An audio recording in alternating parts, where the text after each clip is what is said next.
curious, do you wonder how to handle your emotional intelligence, how to handle your emotions in your day-to-day activities? That's my question.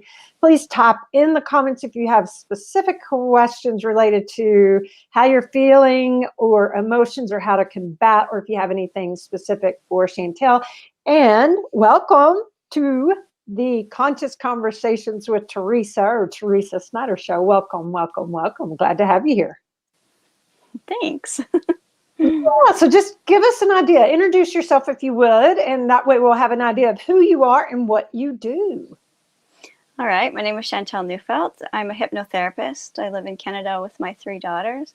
And what I do is I help people heal from trauma, to get over their anxiety and to manage the panic and panic attacks that come from trauma.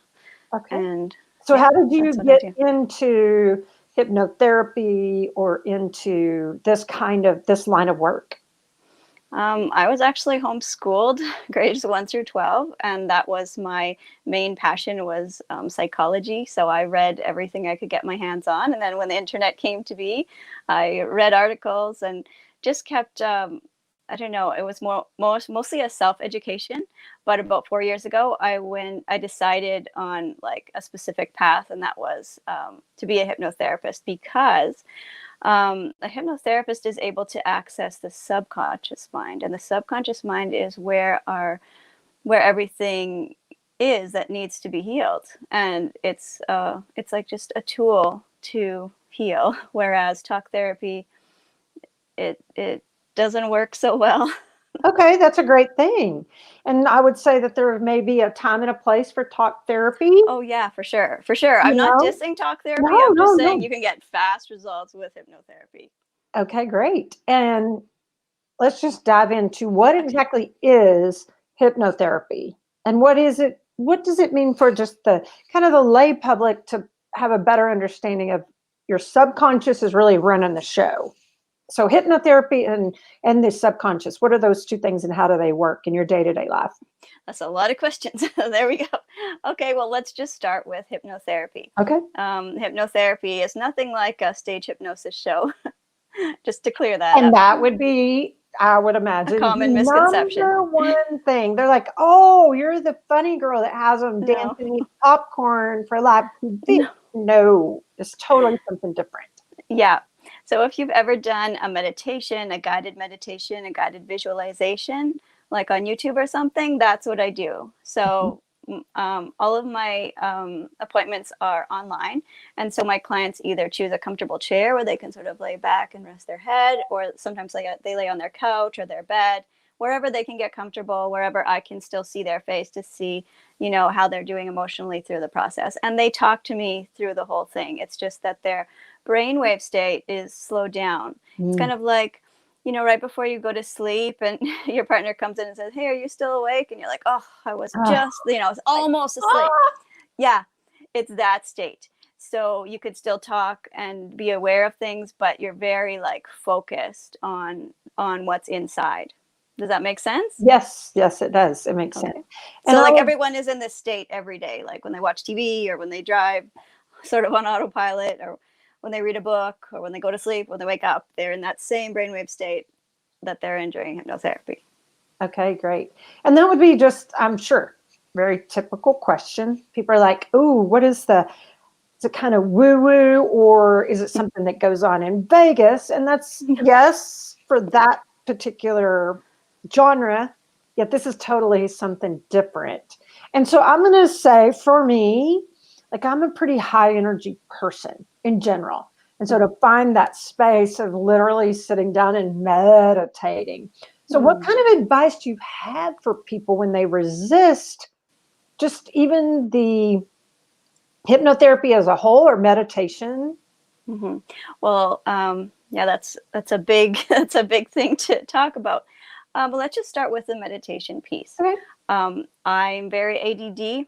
I do not like to just sit down and do nothing. I always like to be doing something. Mm-hmm. And that is why this guided meditation or hypnotherapy, it's pretty much the same thing. It really works for me because it gives my mind something to do.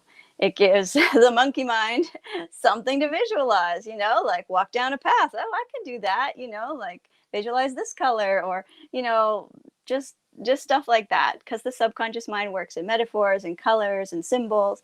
And so it's just something that you can just really get into instead of being like bored or having all those conscious thoughts coming in, the inner critic coming in, like, oh, you're not doing this right, or what if it's this, when you slow your brainwaves down, it's just the subconscious answers coming through, and it's, you can silence that inner critic. Wow. Okay. I love that. And yes, I know my questions are going to be broad, That's fine. obviously, because, you know, my experience with true hypnotherapy is limited. That's just the whatso of it. And I also believe in healing, and I believe in, adopting and experimenting, with some different types of activity that will help people, Mm-hmm. you So know? the common misconception when people hear the word hypno is they think that somebody's going to control their mind. And that's actually impossible to do. Okay. um, and I want to be very clear that I am just the tour guide of the mind. I show the clients where to look, and the clients make all their own changes and choices. And all I do is ask very vague questions. So it's Okay. basically like, do you ever just get where you're trying to meditate and you're trying to figure something out for yourself, but then your mind just sort of takes a detour and just does its own thing, like when you're going to sleep and you want to like dream about something? Yes.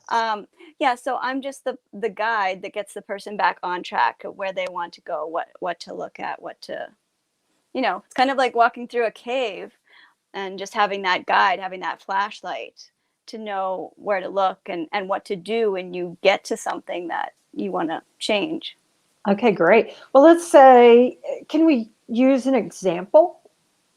Do Sure. you have an example, even maybe a client testimonial or an experience where, and I am really one of these people that I'm always like, hey, I'll be in the hot seat and say, hey, I'm dealing with or wondering about. So, Mm-hmm. however you want to do that, however you want to answer that question.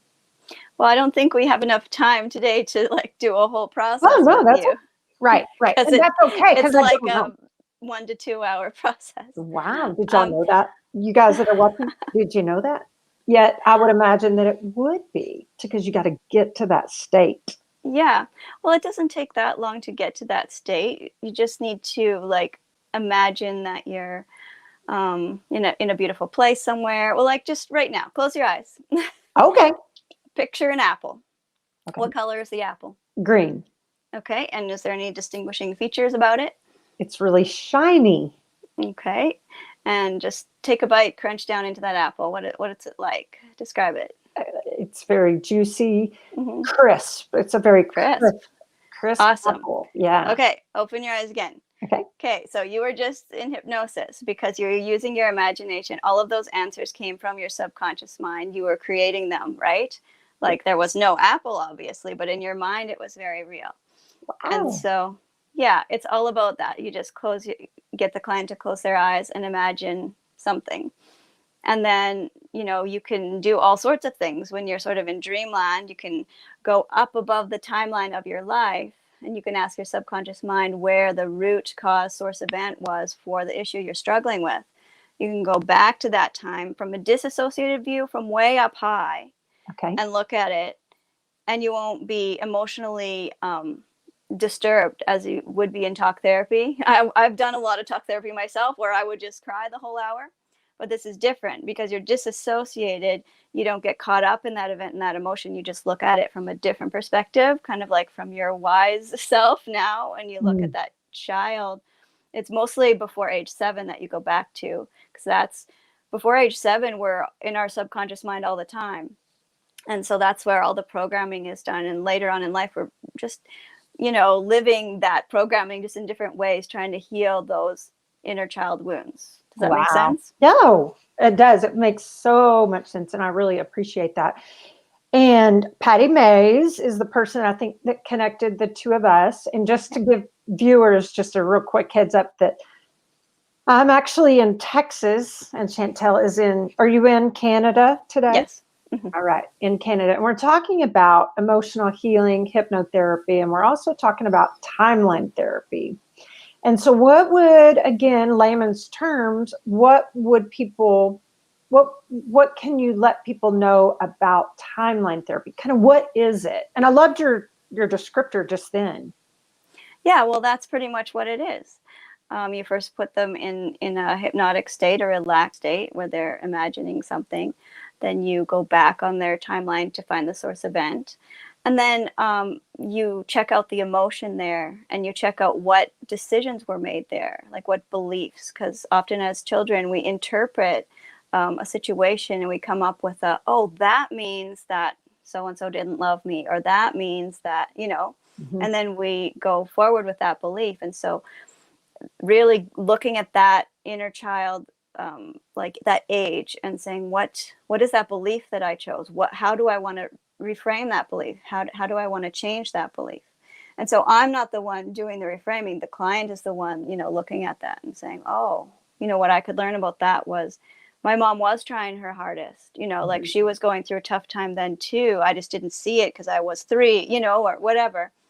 And then like you release the emotion from that event, and like you can literally feel the emotion like leaving your body when you're releasing it. And people, because they're in the state, they visualize the emotion leaving in some way.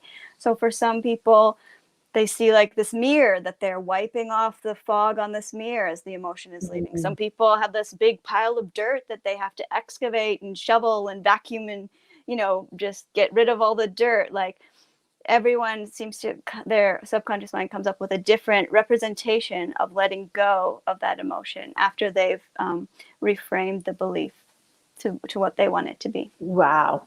Wow. Yeah. That is really good. And so what I'm hearing is that there is kind of a way to clear out some old patterns or some thoughts. And two things. One, I want to talk about limiting beliefs. And I also want to talk about how can a person overcome like trauma in the sense of maybe it was abuse Mhm. or some kind of PTSD, and it may not even be that dramatic. Like I'll use myself as an example. I don't think I have significant trauma, drama, yet I'm an emotional human and wonder, okay, I'm, 48. Why did this particular, how did I end up here? Not Mhm. bad or wrong. I'm Mhm. in a pretty good space today. So does that kind of give you Yeah. what I'm Well, asking? I find a lot of people who have trauma in their childhood sometimes don't remember their childhood at all. Like their subconscious mind is so good at protecting them, it almost erases their memory. Wow. And so everyone has triggers. Like when you're out in the world, something happens, a song plays, someone says something to you, something happens, and immediately your body just goes into fight, flight, or freeze. And often people don't understand why this is happening. And that's why the hypnotherapy is so helpful when you go back on your timeline and find where that started. Mm. Almost every client I've had, they say, "Oh, that's not where I thought I would go." Oh, I didn't even remember that happened. Like I know it's true now. I remember that it happened, but in my conscious mind, I would have never put the two and two together to heal that. Does that make Mm. sense? No, totally, totally. Hmm. It's great. And I'm just going to again use an example, and you may or may not want to. For me, there's in the past 6 weeks, pretty broad, but in the past 6 weeks, there have been certain things as far as like I've had my own expectations of how I thought certain things were going to go. Mm. One being in the Next Impactor contest, me being a contestant in something where I'm really putting a lot of time and effort into, or maybe the expectations of really making it as this media host, these expectations. There's Mhm. another example just a couple of weeks ago where I was at a golf tournament and there were certain triggers where golf used to be fun, and it was fun until Mhm. a point where there was a lot of drinking and there was a lot of loud behavior that I was triggered. So those are pretty Mm. broad. Mhm. That what would you suggest? And maybe you don't have a suggestion. Maybe it's much longer than this interview. Well, the thing is with trauma is that like electrical emotional charge gets stuck in the body because the body actually is our subconscious mind. So somewhere in the Mm. body, trauma gets stuck. And so let's say if you had an event in your childhood that had to do with drinking and loud people and it made it scary, then your body would automatically go, oh, I need to protect you.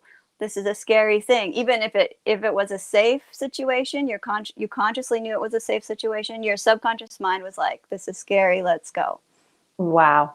Yeah. Wow. That is so good. And I can see that, Hmm. And Hmm. just in my own experience of doing a lot of self-help or transformation work that I've done and studying and interviewing people like yourself, that there are a lot more, there's more access to modalities Mm. nowadays, Yes. you know. And so that would be a question. What advice do you give people when they're doing their research and looking for a modality or a coach or a therapist? Do you have some advice? Hmm. Well, the first advice if someone's looking for a coach is to find somebody who actually, well, not only that you get along with, that you feel a connection with, but someone who's not there to promote their own ideas and agenda. Someone who's actually interested in the client and works with the client's like learning style and how they view the world.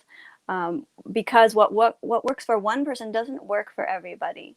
And so it's really important for a good coach or therapist to just let go of their own ideas and just work with the client because, well, I mean, I'm guilty of this too. In the past, I thought, okay, I'm just going to learn the answers, teach everyone the answers, and everyone's going to be happy.